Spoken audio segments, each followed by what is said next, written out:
So let's look at a simple example of decision tree regressor. So what I've taken here is, I've taken a very small sample of data just for a quick demonstration purpose. And after we look at this, we'll also look at an example of car price prediction, which we have seen with linear regression as well. So and then between these two examples, we'll try to visualize the way the decision tree regressor works, and various metrics that we need to evaluate it with. Right. So as part of the imports, we would have been familiar by now, the pandas and numpy, and from the sklearn we have the decision tree regressor. In particular, this is what we are going to use, and train test split for dividing the data into training and testing, and GraphViz is basically for exporting it to the tree that was built. We can use GraphViz to actually export to external sources, and it will also build it will also draw nicely filled out graphs. So that's why we use these libraries. And Matplotlib is also a very popular visualization library. We'll use it for some examples below, right? Okay, so the sample here, as you can see, I'm taking a very simple example of this is about 10 samples, right? 10 samples of X and 10 samples of Y, right? The X here, each sample consists of 3 features, as you can see. Each one here, each one-dimensional array here is a row. It's a sample that consists of 3 features.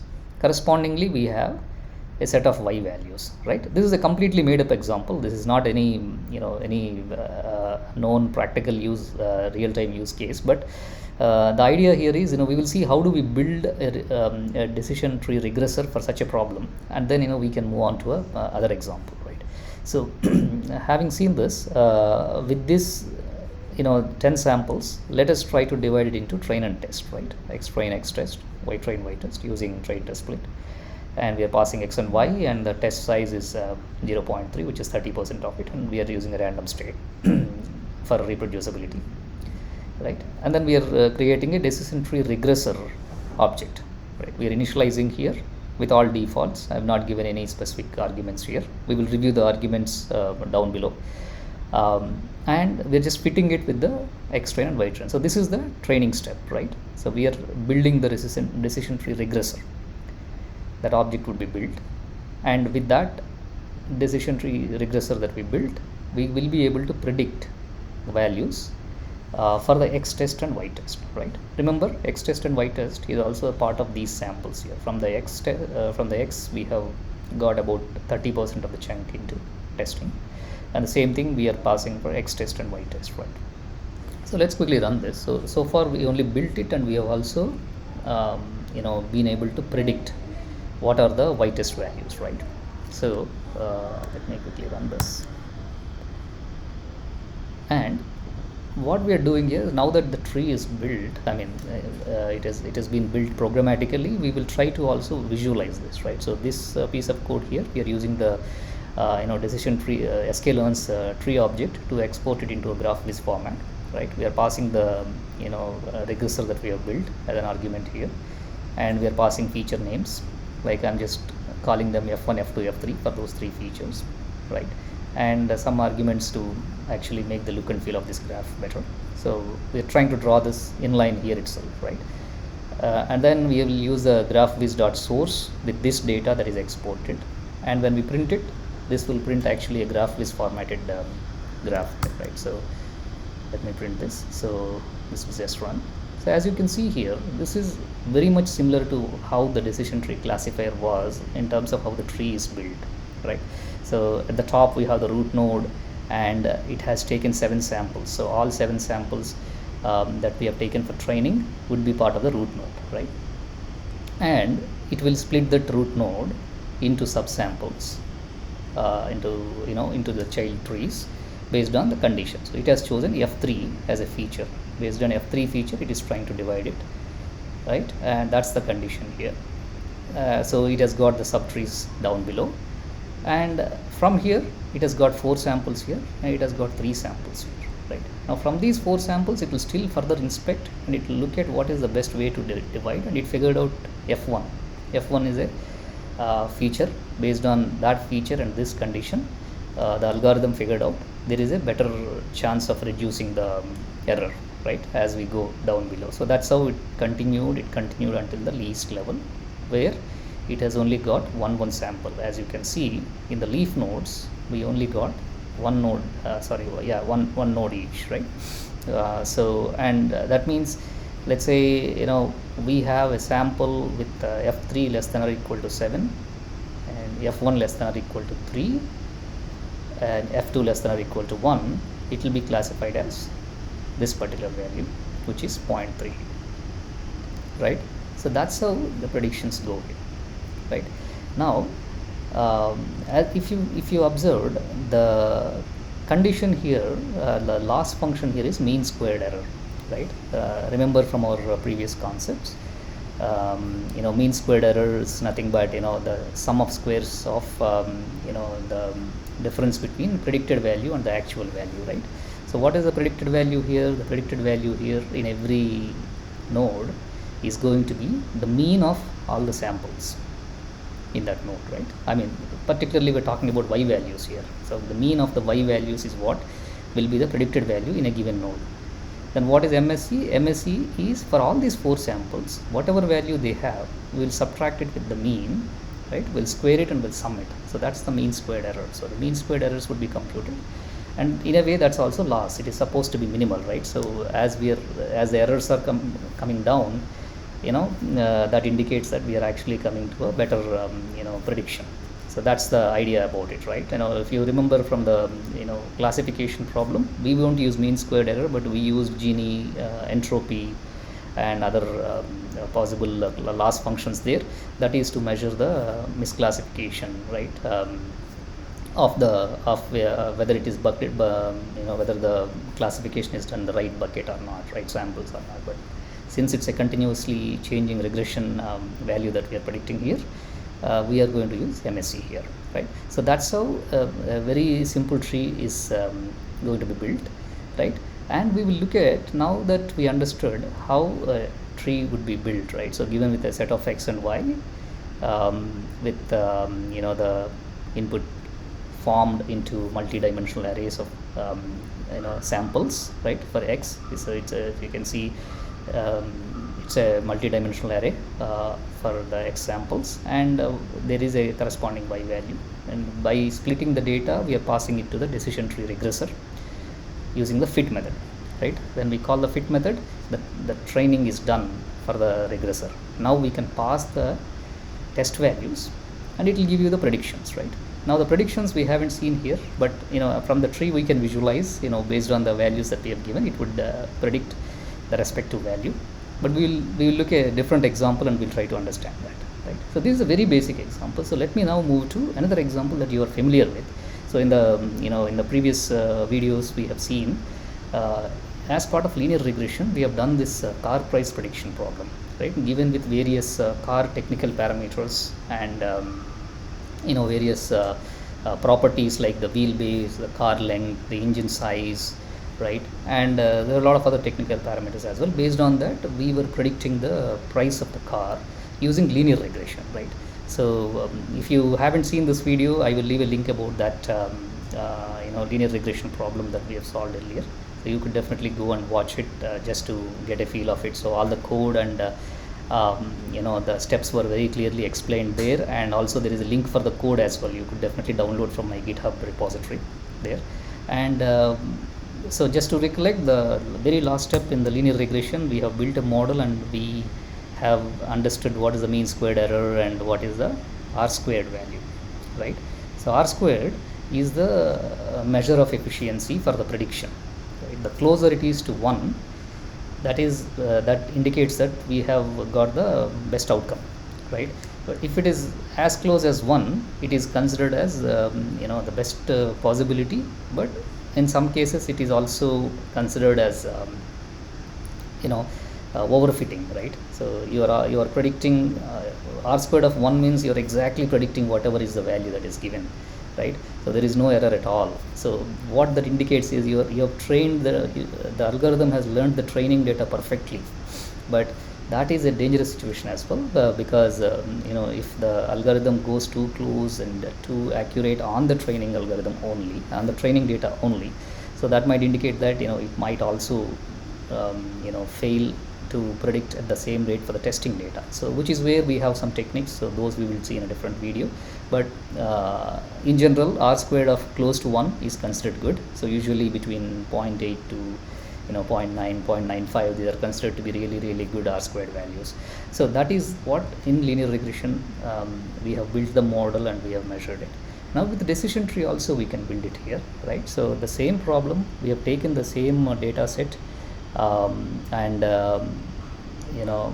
only taken numerical columns to keep it a bit simpler, because the numerical columns also, there are a lot of features here. So usually that is good enough in order to go ahead and build, because there are a lot of useful related parameters here that will predict, that will influence the price. So I'm taking that. So df underscore dtr is a data frame that has all the input data about the car prices, and we are taking only the numerical columns here, right? That I am getting into the variable called this one, right? And using that value, I'm trying to extract the data frame into another data frame, right? So I'm basically slicing the data frame into vertically with only those numerical columns here. So that's what I'm trying to print here. So as you can see, we have all the different car parameters as well as the price, which is, remember, this is the target parameter that we want to predict, right? So we will separate this. We will separate this as a y and the rest of the columns as x, right? So that's in the next step. So let me run this. All right, so now that this is done, so let's now go ahead and split the data into training and not training and testing, x and y. So that's what we are doing in this step. So we are dropping the price from the original data set, and that one we are assigning it to x underscore dt, and only the price value, that is the target, we are getting into y underscore dt, right? So once we initialize both x and y, we will now use train test split, the same technique we have seen earlier, to pass the x and y values and the test size. So I'm considering here 25% and some random state for reproducibility, right? So with this we have got the data prepared. So let me run this as well. So now x data and y data is prepared. Now in the next step we will now build the decision tree, right? So it's again a simple step of using the decision tree regressor, and I'm assigning max depth is equal to 7. Again, I've tried with several options, but max depth is equal to 7 is something that has come a little bit closer to the prediction. We can go even much more deeper to get better prediction, but I'm starting here, right? So decision tree regressor with a max depth of 7, and we're trying to fit, right? We'll call the fit method for the decision tree regressor object with the train with the x and y values, but particularly we want to use the train values, right? So we want to separate the training data and testing data, so that once we train the model, we will pass the test data to evaluate it. So that's the reason we definitely want to pass only the training subset, not the full data. So that's why we're only passing train data here. Then once we have fit it, I'm trying to export it into a GraphViz format, and then that we are also going to render it into a external file, right? So this step is basically going to fit the decision tree regressor and export that decision tree into a format that we can read it. So let's quickly run it, and we'll go and also we'll take a look at the file that is generated, right? So I think it must have generated the file. So let me go take a look. I got it open, I guess. Yeah, so this one here. So this is the one that was generated the last time I have run, but it should be the same because we use the same random state. So as you can see, this is actually a pretty big decision tree that it has built. It is a level deep 7, and the fact that there are a lot of features, almost more than 10 or 15 features, input features are there. So there were several conditions that this tree would internally evaluate, and it has figured out that the engine size is the best splitting to begin with, right? So based on engine size, it is splitting it into two smaller buckets, and 153 samples have now been split into 138 and 15, as we can see in terms of the count of the samples. And also remember that we use mean squared error to actually measure the loss function, right? That also quantifies the lower the mean squared error, the better it is, right? So obviously at the root level it will be really really high, and as you notice, as we go further down, the mean squared error would come down gradually.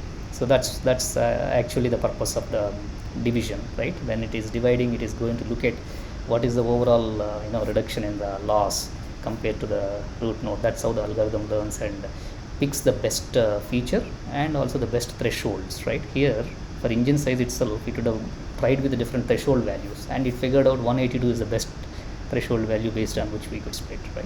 And once that's done, it is now looking at other features. It is now going to further split this particular node into sub nodes using this feature curve weight, and this one, as you can see, it is now going to do it the highway MPG.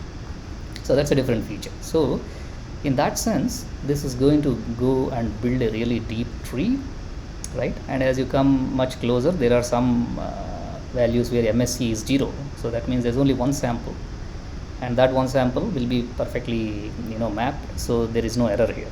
But whereas there are some nodes where there is error also. So there are 3 samples, and this is the value that is being predicted for those 3 samples, but there is error because remember, we always predict the mean, and when there are 3 samples, the mean is what we are going to give, and the error is this much. So it looks bit higher. So that means there is room for even further dividing such kind of trees. But at the same time, we also want to control it, right? We don't want to go too closer, too fine-tuned towards train data.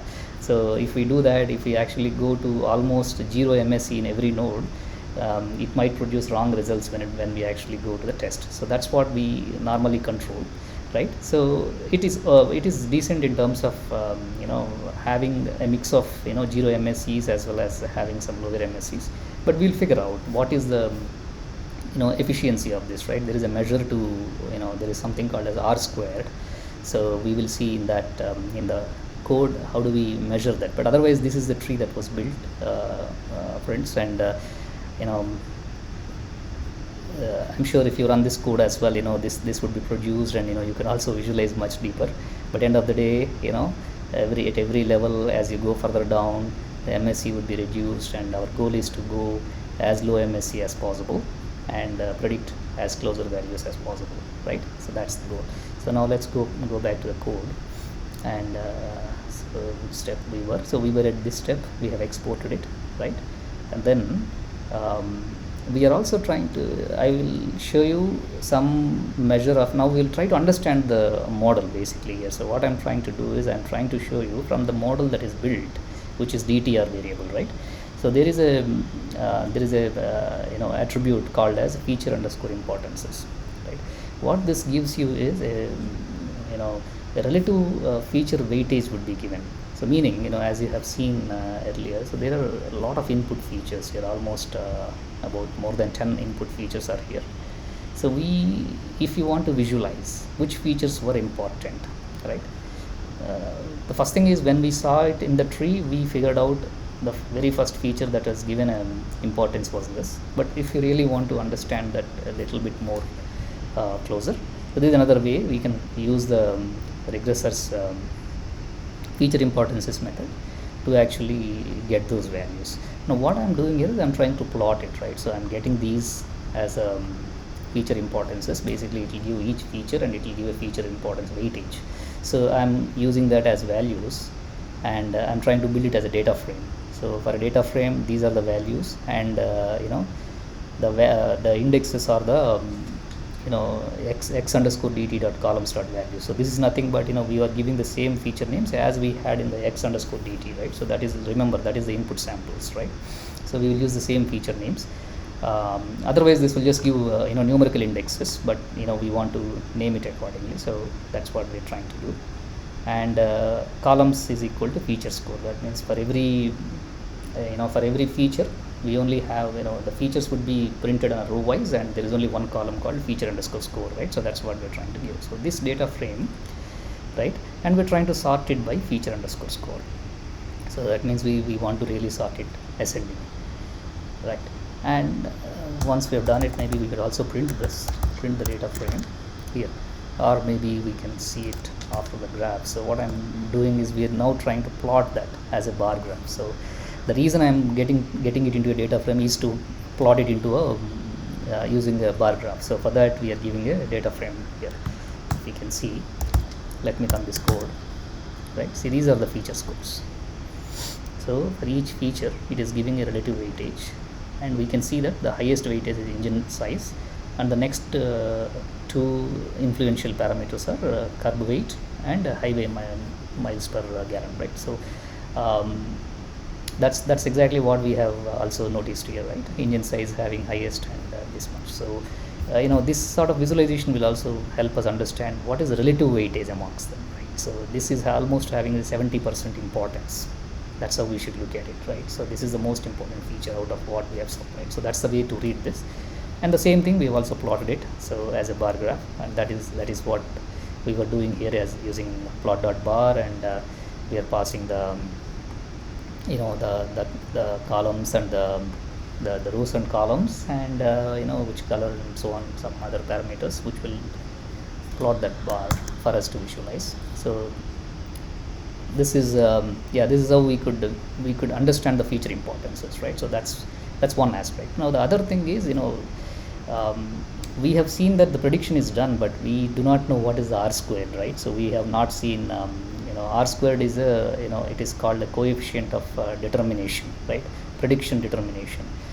So that is what will indicate, as I also explained just a few minutes ago, the closer it is to 1, the more efficient the algorithm is, or the model is. So in our case, I was trying to predict it using X, and I am printing the score, right? Remember, DTR is the that regressor object that we have built, and now we are trying to look at the R square with these X test and Y test values. Means given with these Y test values, and also the the regressor knows what are the predicted values. So taking predictor and the actual values, it will come up with the R squared, right? So R squared of 0.89 is what we are getting. And in the above, when we did the linear regression, we got about 0.91. So that was definitely doing better in this case. But even if we actually go a little more deeper into decision tree, or we have given some more features, like if you remember, I have dropped categorical features here for the sake of simplicity. But if we add more categorical features also as conditions, maybe this will improve as well. But to begin with, we've got 0.89. Again, this is pretty good in terms of close to 90% of accuracy. So that's a good start again for the model that we have built, right? So apart from looking at this score, right, what other aspects we can observe from the model, right? So we need to understand a few other parameters here. Again, you can play around with that if we understand them. So but how do we know what parameters are there? So that's what we will discuss now for the next few minutes. So from the regressor, I am running the get params. So get params, basically what it will do is it will print all the attributes and parameters that the algorithm has applied. So this is what it printed. These are the parameters that it has used. So what we will look at some of them, but some of them maybe I'll save it for the next video. CCP alpha, this is basically one parameter that is used for pruning and controlling overfitting. So I will do a separate video on this, but this is a bit complex to understand. We will look at it separately. So criterion, this is basically the loss function. So here it has used the MSE, which is mean squared error, right? Max depth, which is 7. We have seen that the tree has gone up to that. At max features, this has used default none. That means it will consider all the features when it is doing the feature selection. Sometimes we can control how many features it should look at.